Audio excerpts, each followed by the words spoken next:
Good morning. Welcome to Just for Today. I lost my place. I will find it in a minute or we'll do something different. Good morning. I'm Reverend Rafe Ellis, Senior Minister and Spiritual Leader of the newly joined communities of Greater Baltimore and Columbia. This is a time of eclectic reading, sharing of perspectives, meditation, and prayer. So today, what caught my attention was this wonderful book by my friend Tracy Brown, Dr. Tracy Brown, um, a licensed practitioner of Centers for Spiritual Living and a brilliant, brilliant human being. And so I initially opened it up to a reading that said surrender. And now I lost it, so let me look, and maybe I'm supposed to see something else. We'll see. Do, do, do, do, do, do, do. Welcome to my process. Well,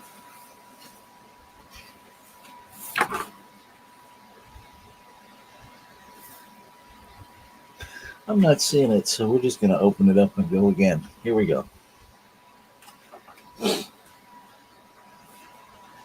Let me walk in faith. And that is on page 107. Today, please help me focus on solutions, not problems. Today, help me forgive anyone I need to forgive, including myself.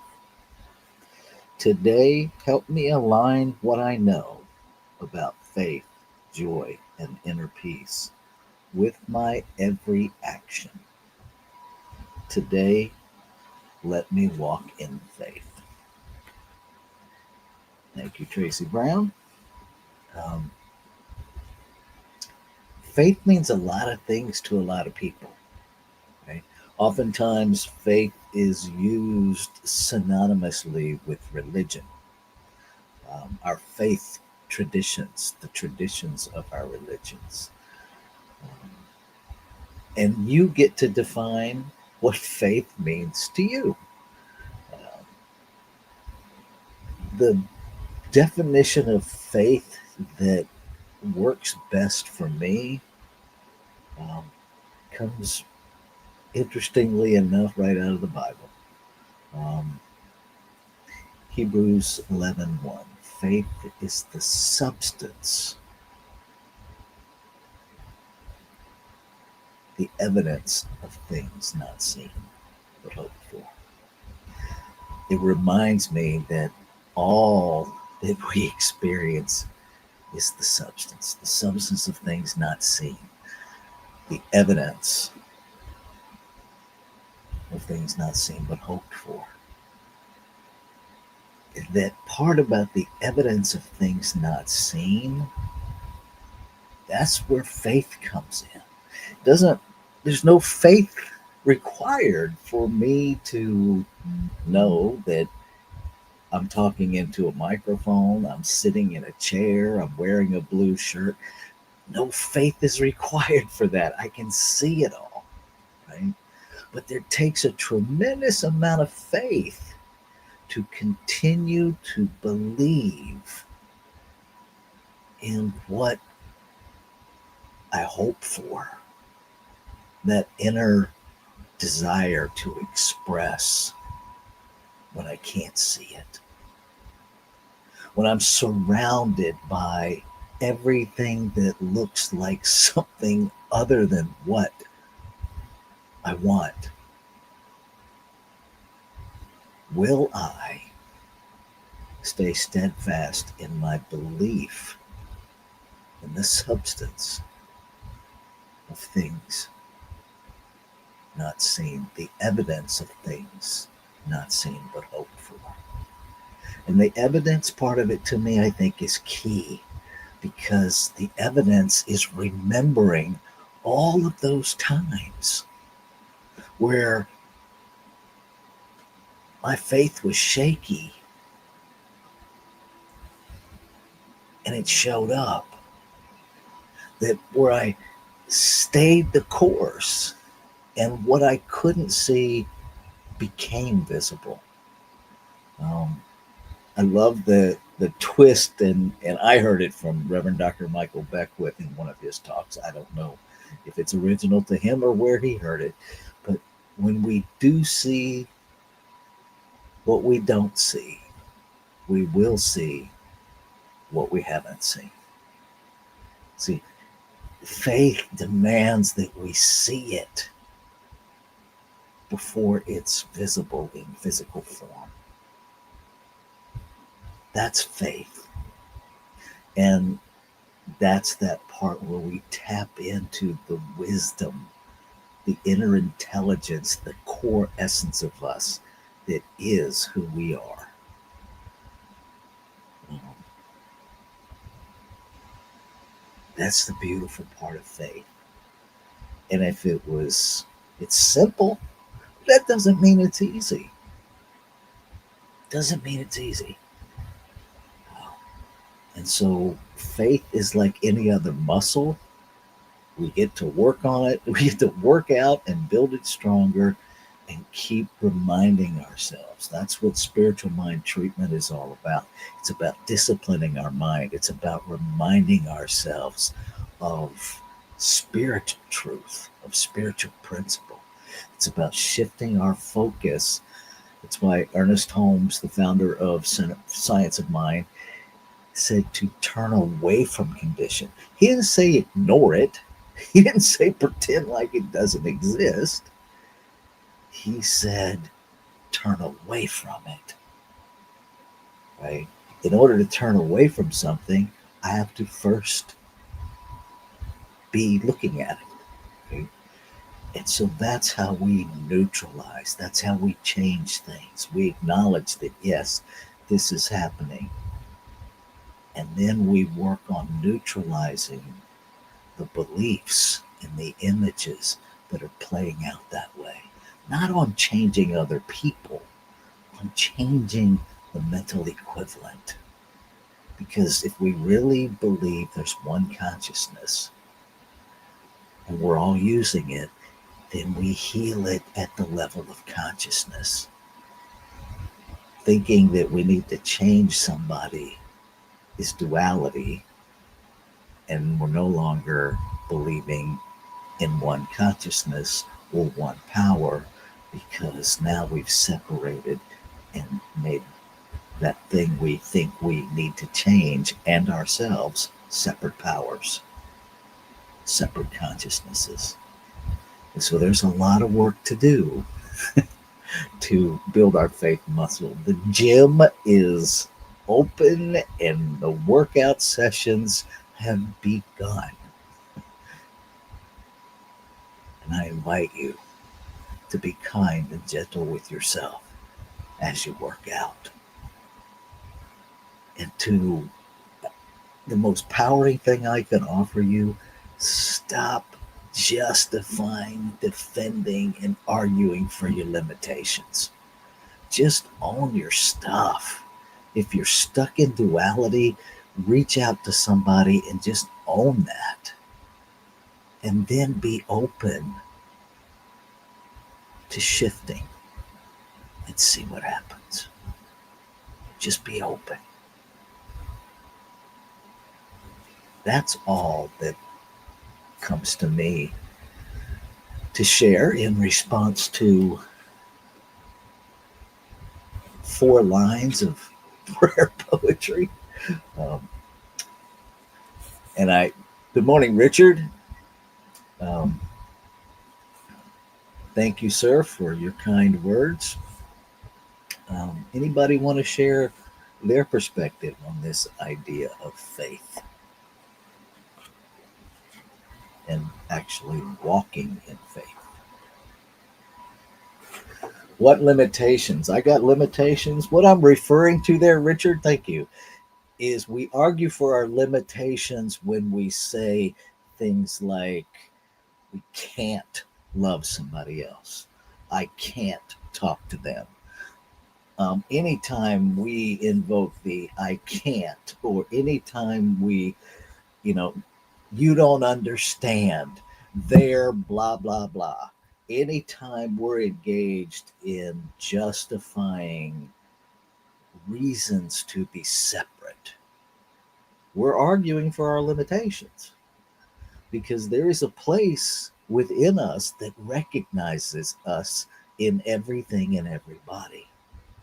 And when we stop arguing for the limitation of separation, for the limitations of our humanness, then we can be fully human and fully spiritual simultaneously.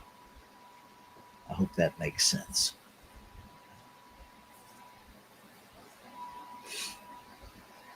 The only limitations that we have in reality is the mental ones we impose on ourselves. And that's the journey, is to heal all of those things. I like how Rumi put it, that we're not here to create more love, but simply to remove all the barriers we've built against it. So it's those limitations I'm talking about. Limitation is a choice, yes, and when we're aware that we're even doing it. I think sometimes we're arguing for our limitations and we have gone past the idea of choice because our conditioning is so deep and so pervasive and so automatic that we truly, in the human sense, are unaware that we have a choice. And I think that's the value of having each other, is that we can remind us. I mean, sometimes if I'm stuck in my stuff, I need somebody to remind me that even though I may not like the options, I still have a choice. Because sometimes I think we forget that we have a choice. Sometimes I think that we're in so much pain, we forget that love can even be expressed. Um, and so it's the reminders. It's one reason why I love things like this. We get to come together and remember. Yes, community allows us to look at ourselves because everything is reflecting us, right? This incredible reciprocity of creation. Everywhere I look, there I am. Everywhere you look, there you are. Um, the image that I love is Indrasnet, where we are all inextricably jewels connected in this infinite net, reflecting one another to each other. What a beautiful image. And to own that we're reflecting everything that we believe we are. Not just the birdie stuff, but we're reflecting our beliefs. And so when I see something that catches my attention in society, am I willing to own that it's still one mind and that belief is operating in mind? And so it's just as much mine now that it's in my awareness to heal as anybody else. We oftentimes seem to slip into a convenient separation based on our human judgments. And again, there's another place where we slip into limitations. Good stuff this morning. Good morning, Frank. All right. Anybody else want to comment? We're on a roll. I'm loving this.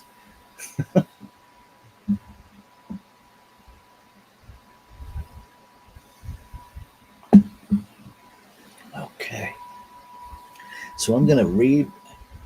Good morning, brother. You too. I'm going to read it through one more time as I take us into our 5 minute meditation practice. If you're new to meditation, this is just 5 minutes practice. And I invite you to just be with the process. You're not trying to make something happen, you're not trying to stop anything from happening. Just practice being for 5 minutes. All right, here's the reading. Today, please help me focus on solutions, not problems. Today, help me forgive anyone I need to forgive, including myself. Today, help me align what I know about faith, joy, and inner peace with my every action. Today, please let me walk in faith.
So in this moment,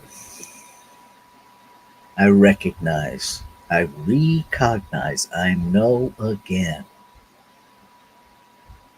that there is one power that is omniscience, omnipresence, omnipotence. One power that is life expressing, that is all of creation, formed and unformed, that is expressed and infinite possibility waiting to express.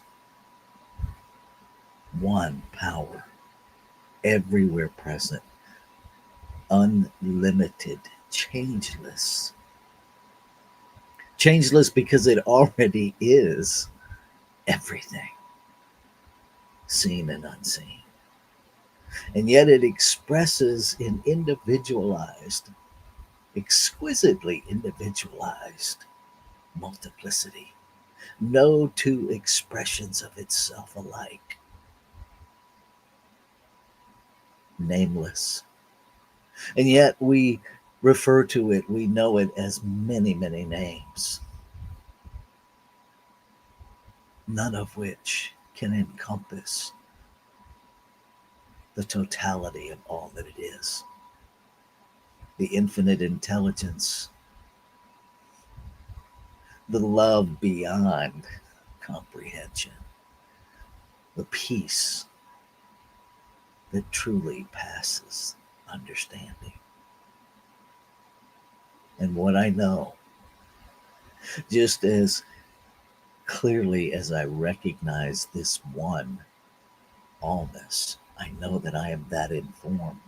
Being the singular substance of creation, all creation must be made out of it, must contain it. So I know that I am that informed. I am a desire of this infinite beingness to know itself, to experience itself as the life of me. And what is true of me must be true of every expression of creation, every expression of diversity. And so I claim and affirm that each and every expression is awakening to the magnificence of their being, that each and every expression of creation is awakening to the empowerment within them to walk in faith, that within them is accessible that mental image that is a flawless match for the desire of the heart to know itself as that. That within this human experience is the courage to hold unwaveringly to that mental image, knowing that when we see it, we will be it, and when we be it, we will see it.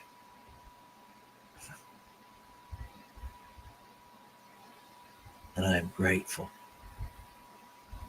I am grateful for the assurance of the evidence of things hoped for that reminds me of how law operates. That it simply receives and acts upon the desire of creation to be and makes it so. And so, having spoken the desire of creation, speaking itself into being in, through, and as me this day, I know that the doer within this triune nature of this one has already received it, already acted upon it, already made it so. So there's nothing to do other than walk in it, to be in it, to be it. And so I surrender, I let go. I let go of all resistant thought. I let go of all doubt. I let go and be in what is. Ashe. Shalom. Aho. Amen. Amen. And so it is. Namaste.